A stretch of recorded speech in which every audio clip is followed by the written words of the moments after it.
Assalamualaikum warahmatullahi wabarakatuh. Sekarang kita masih membahas konflik di Asia Tenggara. Sekarang kita bahas di Kamboja ya. Negara Kamboja ini dulunya merupakan negara jajahan Prancis yang berhasil merdeka tanggal 9 November 1953. Setelah merdeka, Kamboja ini akhirnya dipimpin oleh Norodom Sihanouk. Di bawah pemimpinan Norodom Sihanouk, Kamboja ini bekerja sama dengan pemerintahan Tiongkok dan juga Vietnam Utara. Karena dulu Vietnam masih pecah ya, ada Vietnam Utara sama Vietnam Selatan.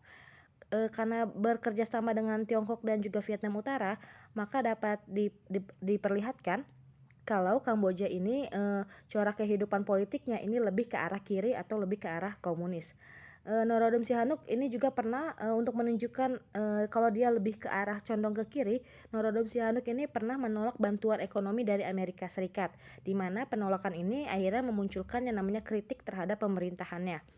Selanjutnya, pemerintahan Norodom Sihanouk ini tidak lepas dari yang namanya korupsi. Karena korupsi di sini akhirnya beberapa golongan menentang keberadaan Norodom Sihanouk. Salah satunya yaitu Norodom Sihanouk mendapat tentangan dari golongan kiri yang terkemuka yang bernama Khmer Krom. Khmer Krom. Di mana Khmer Krom ini memilih untuk membangun basis kekuatan di perdesaan dan untuk melancarkan pemberontakan terhadap pemerintahan. Jadi mereka membuat desa-desa, membuat basis kekuatan di desa-desa supaya bisa melawan pemerintahan Norodom Sihanouk. Hingga akhirnya tahun 1970 Khmer Krom ini berhasil menguasai perdesaan Kamboja. Pada saat yang bersamaan, Lon Nol ini melakukan kudeta terhadap pemerintahan Norodom Sihanouk. Peristiwa kudeta yang dilakukan oleh Lon Nol ini akhirnya menandai dimulainya perang saudara di Kamboja. Pemberontakan yang dilakukan Lon Nol ini akhirnya berhasil menggulingkan pemerintahan Norodom Sihanouk sehingga terbentuklah Republik Khmer yang dikenal dengan Khmer Merah dengan Lon Nol sebagai presidennya. Jadi Norodom sudah ditaklukkan dan pemimpin selanjutnya adalah Lon Nol. Pada masa itu konflik di Kamboja ini masih berkelanjutan, jadi tidak selesai ketika Lon Nol diangkat menjadi presiden. Konflik di Kamboja masih berkelanjutan, di mana golongan Khmer Merah yang pro dengan Sihanouk, Norodom Sihanouk, dan juga ini melawan bangsa komunis yang berusaha mendapatkan kembali kursi pemerintahannya. Tanggal 17 April 1975, Khmer Merah di bawah pimpinan Pol Pot berhasil menggulingkan Lon Nol. Dengan lengsernya Lon Nol, kursi Perdana Menteri di Kamboja akhirnya diduduki oleh Pol Pot. Jadi yang pertama Norodom dikudeta oleh Lon Nol, lalu Lon Nol pun kembali dikudeta lagi oleh Pol Pot. Nah, Pol Pot ini memerintah secara otoriter, di mana bahkan bukan otoriter doang, bahkan kejam ya. Bukti kekejamannya adalah dalam waktu 4 tahun pemerintahannya, Pol Pot ini sudah membunuh 1 juta penduduk secara keji. Jadi 1 juta orang sudah meninggal pada masa 4 tahun pemerintahannya Pol Pot. Masa pemerintahan otoriter Pol Pot ini ditentang oleh Heng Samrin dan juga Hun Sen. Di mana Heng Samrin dan Hun Sen ini akhirnya berusaha untuk melakukan kudeta terhadap pemerintahan Pol Pot. Usaha dari kedua tokoh ini mendapat bantuan dari negara Vietnam Selatan. Tahun 1978, Vietnam Selatan mengirim pasukannya untuk menyerbu Kamboja. Lalu, tanggal 8 Januari 1979 atau 1 tahun kemudian, Heng Samrin dan juga Hun Sen ini dengan bantuan Vietnam Selatan akhirnya mampu menjatuhkan pemerintahan Pol Pot. Sejak saat itu, akhirnya Heng Samrin menjadi presiden dan juga Hun Sen menjadi Perdana Menteri di Kamboja. Namun pemerintahan Kamboja di bawah pimpinan Heng Samrin dan juga Hun Sen ini tidak mendapat pengakuan resmi dari PBB karena PBB justru mempertanyakan, justru dia mengakui pemerintahan koalisi yang dipimpin oleh Norodom Sihanouk karena di saat yang sama ketika Heng Samrin membuat pemerintahan Kamboja, Norodom Sihanouk yang dulunya sudah dijatuhkan oleh Lon Nol itu membuat pemerintahan yang bernama Coalition Government of Democratic Kampuchea atau CGDK, di mana di sini Norodom Sihanouk membuat koalisi bersama dengan Kie Sampan dan juga Son Sann. Jadi ada 3 orang, ada Norodom Sihanouk, Kie Sampan dan juga Son Sann.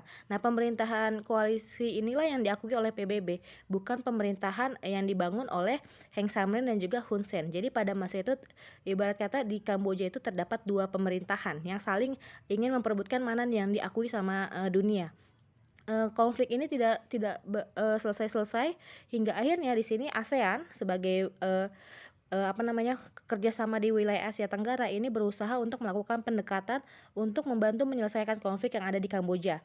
Salah satunya, Indonesia juga berperan aktif dalam membantu penyelesaian konflik di Kamboja dengan mengadakan atau menyelenggarakan yang namanya Jakarta Informal Meeting atau JIM, di mana JIM, Jakarta Informal Meeting ini dilaksanakan tahun 1988 dan juga 1989 dengan tujuan menyelesaikan konflik bersenjata di Kamboja.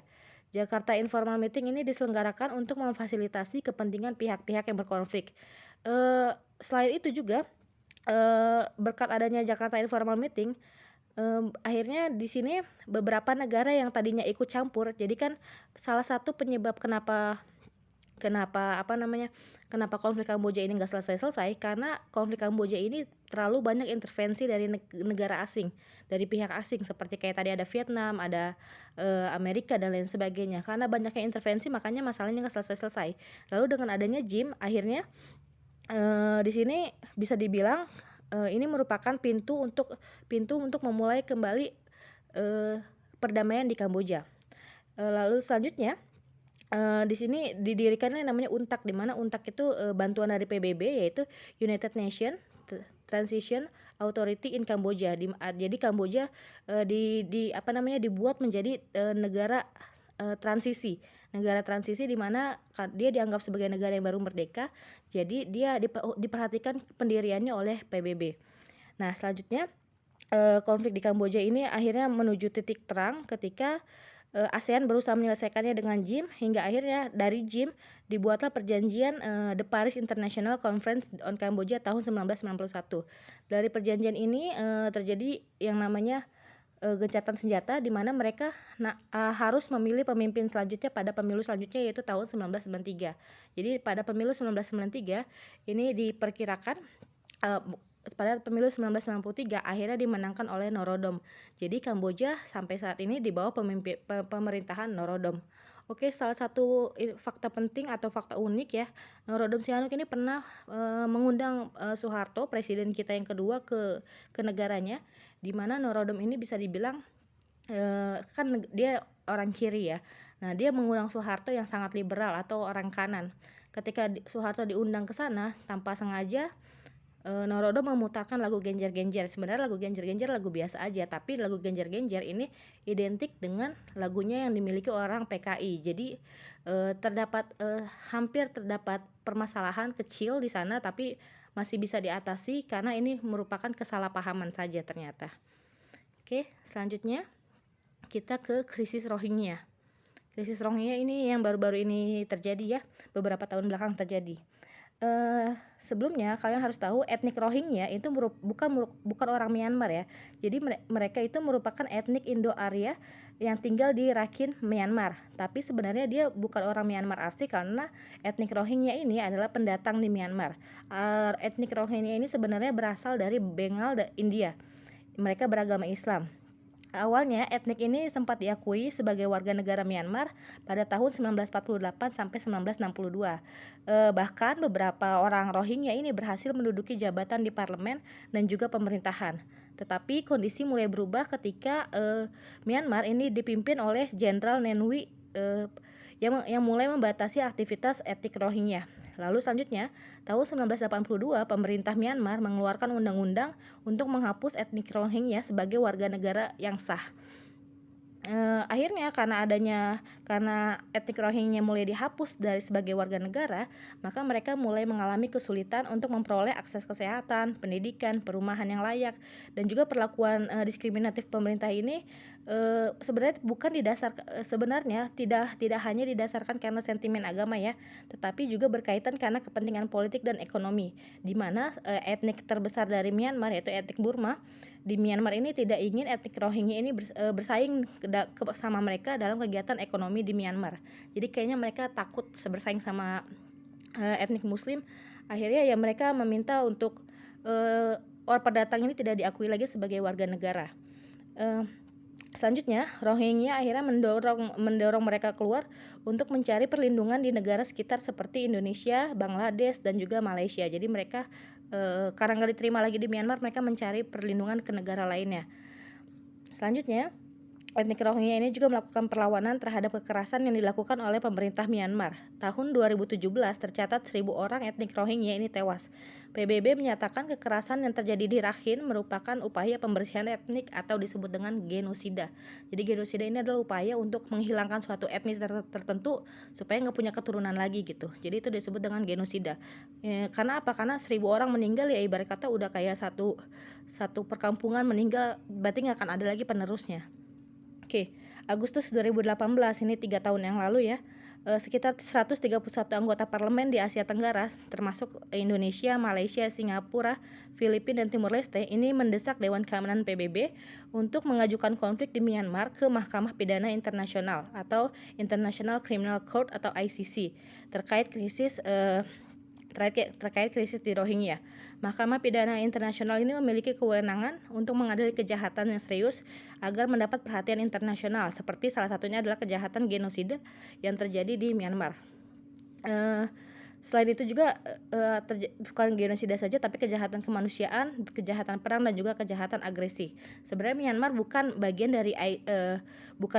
dari pendirian ICC, tapi jaksa ICC ini sudah meminta hakim untuk memutuskan bahwa Mahkamah Pidana Internasional memiliki kewenangan untuk menangani kasus ini.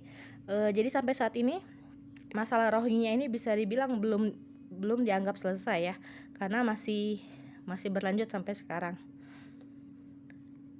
Oke, selanjutnya kita ke Asia Timur. Oke, Asia Timur yang akan kita bahas sekarang adalah tentang Perang Korea. Oke, Perang Korea ini dimulai dari Perang Dingin, di mana negara Korea ini akhirnya diperebutkan oleh dua kekuatan Perang Dingin, yaitu yang utara direbut oleh Uni Soviet, selanjutnya daerah selatan direbut oleh Amerika Serikat.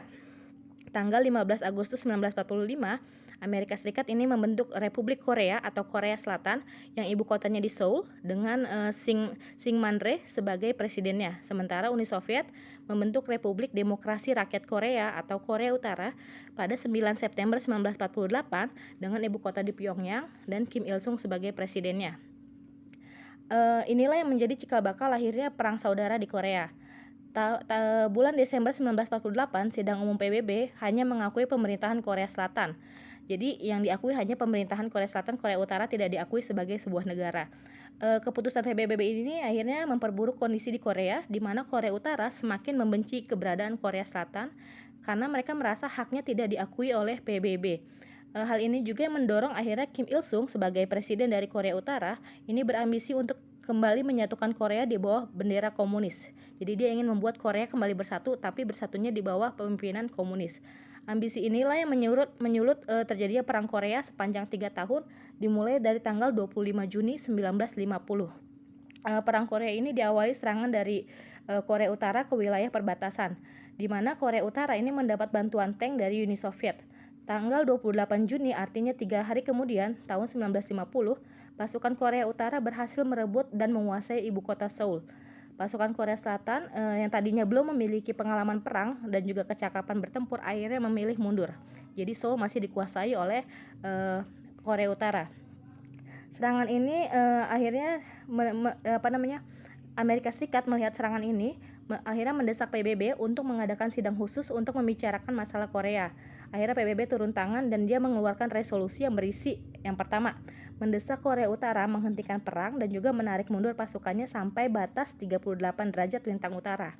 Dan yang kedua, memberikan sanksi kepada Korea Utara berupa serangan pasukan gabungan apabila Korea Utara tidak menghentikan perang. Untuk menanggapi resolusi dari PBB tersebut, pasukan Korea Utara justru berhasil memperluas wilayahnya ke daerah Korea Selatan.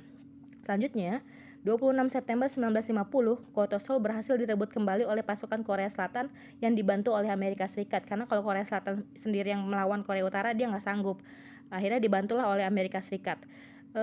Pasukan Korea Utara terus mengadakan serangan balasan hingga korban dari kedua belah pihaknya semakin banyak.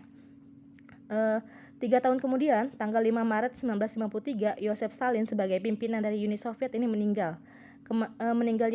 Peninggalnya Joseph Stalin ini akhirnya mengubah jalannya perang di Korea, di mana dukungan Uni Soviet kepada Korea akhirnya menurun dan Perang Korea resmi berakhir tanggal 27 Juli 1953 di mana kedua belah pihak ini sepakat untuk mengadakan gencatan senjata. Jadi mereka sepakat untuk tidak saling menyerang kembali.